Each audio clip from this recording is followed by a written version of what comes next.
సమస్యలు కవర్ చేయండి, లీడర్లను కవర్ చేయడం దయచేసి. ముందుగా ఇక్కడికి వచ్చిన పెద్దవారందరికీ, మన తోటి ఫెలో ఆస్పిరెంట్స్ అందరికీ థ్యాంక్ యూ. మన మన మన సమస్యల్ని మనమే అడగాలి అని ప్రతి ఒక్కరు రెస్పాన్సిబిలిటీతో ఇక్కడికి వచ్చారు. అండ్ వచ్చిన పెద్దవాళ్ళందరూ మనకి సపోర్ట్ ఎక్స్టెండ్ చేస్తున్నారు కాబట్టి ఫస్ట్లీ థ్యాంక్ యూ అందరికి. ఈ రోజు మనం అందరం ఇక్కడ మీట్ అవ్వడానికి మేజర్ రీజన్స్ అనేది అందరికీ తెలిసిందే. ఏవైతే కాంగ్రెస్ గవర్నమెంట్ ఎలక్షన్స్ ముందు మనకి ఇచ్చిన హామీలని నెరవేర్చాలని ఈ రోజు మనం ఇక్కడ అందరం గ్యాదర్ అయినాం. అందులో మేజర్ డిమాండ్స్ ఏంటి? గ్రూప్ 2 and 3 పోస్టులు పెంచాలి. ఎందుకు మనం అడుగుతున్నాము? ఇది న్యాయబద్ధమైన కోరిక అన్నట్టు కోరికనే కదా. ఎందుకు అని అంటే ఖాళీలు ఉన్నాయి.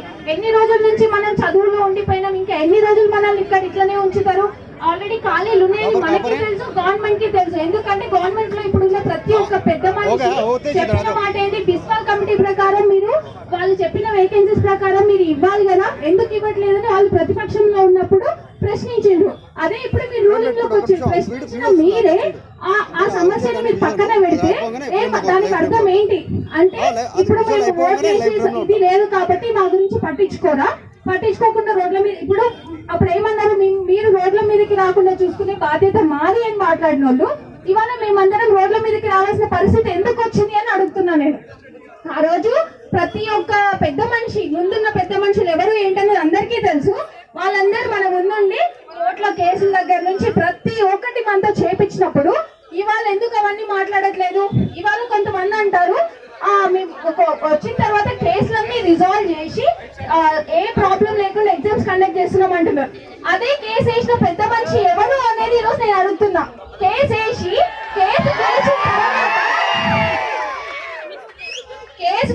కేసు గెలిచిన తర్వాత ఎవరైతే లాయర్స్ ఆ కేసుని వాదించారో వాళ్ళని పిలిపించి సన్మానాలు చేసిన పెద్ద మనిషి ఎవరు? ఆ పెద్ద మనిషి ఎక్కడ పోయింది? ఈ రోజు మా ముందు ప్రశ్నించే బాధ్యత మీకు లేదా? ఆ రోజు తీసుకున్న బాధ్యత ఈ రోజు ఎక్కడ పోయింది మీ బాధ్యత? సో మా ఖచ్చితంగా గ్రూప్ 2 and 3 పోస్టులు పెంచాలి. డిఎస్సి పోస్టులు డిఎస్సికి వచ్చాయి. డిఎస్సి ఏమన్నారు?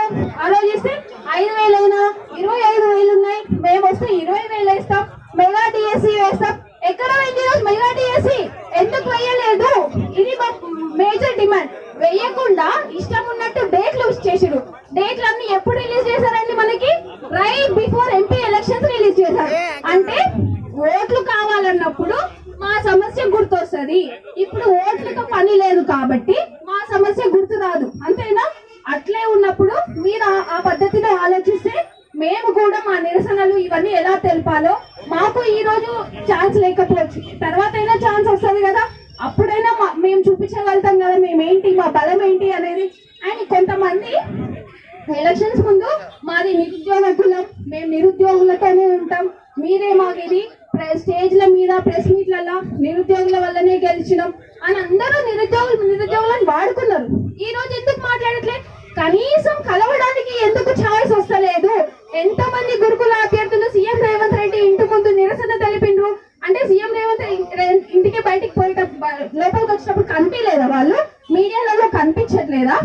ఇవన్నీ కూడా దీన్ని బట్టి చూస్తుంటే మీరు ఖచ్చితంగా ఎంత నిర్లక్ష్యం వహించాలో అంత నిర్లక్ష్యం వహిస్తున్నారు మా పట్ల.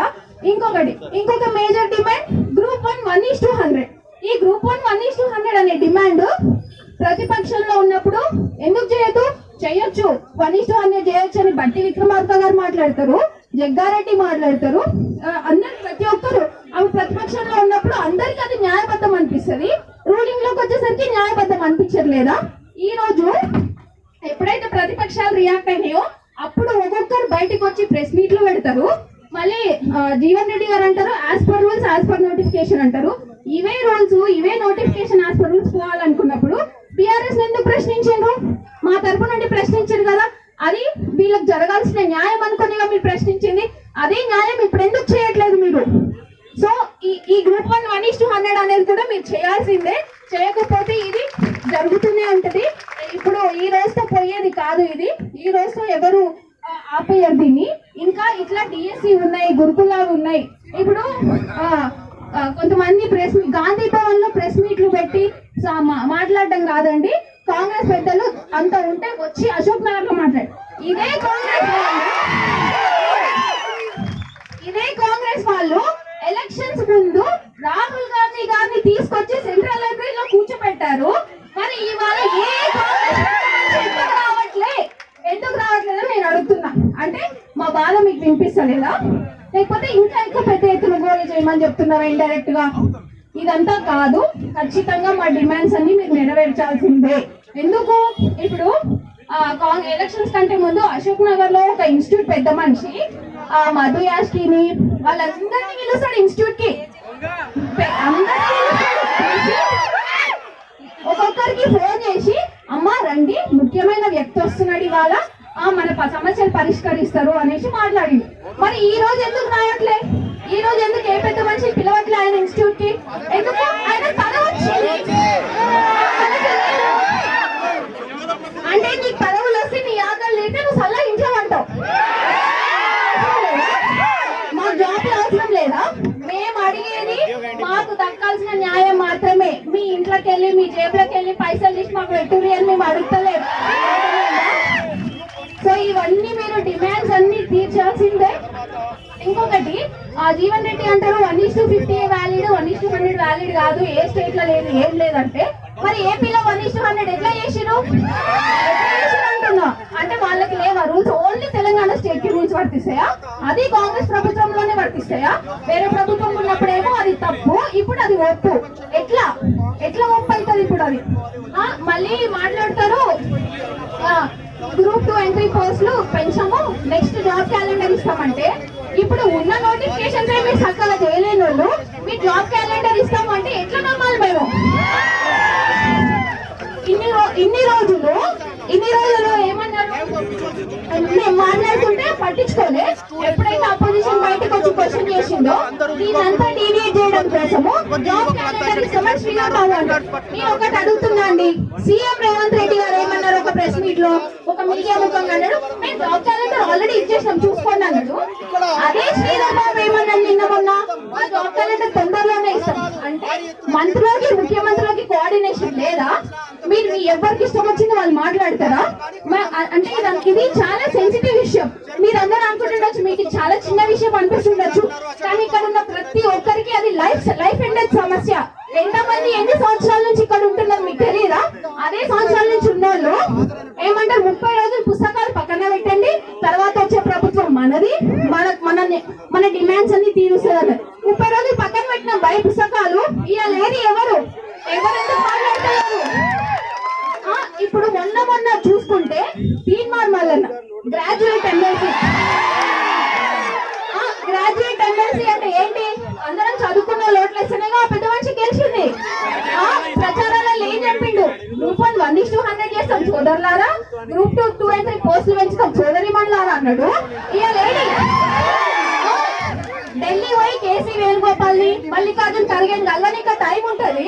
మన సమస్యలు మన బాధలు ముఖ్యమంత్రికి వివరించడానికి టైం లేదా నీకు? తీర్మానం వల్ల మళ్ళీ జియో 46 వాళ్ళకి మీరు న్యాయం చేస్తామని ఎలక్షన్స్ ముందు మాట్లాడినాడు.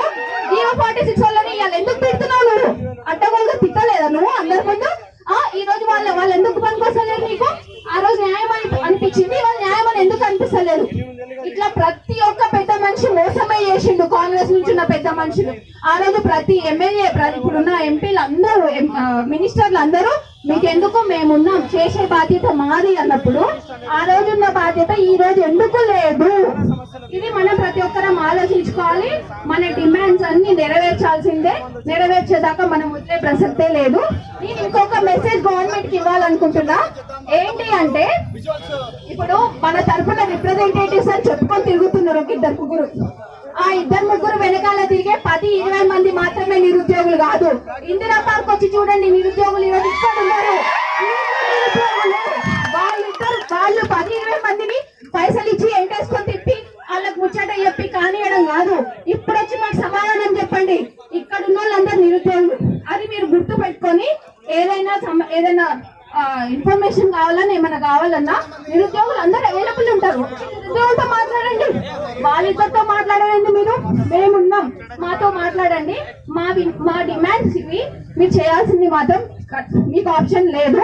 సో ఇక్కడ ఉన్న వాళ్ళందరికీ థ్యాంక్ యూ, మీడియా అండ్ అందరు పెద్ద వాళ్ళకి థ్యాంక్ యూ సో మచ్.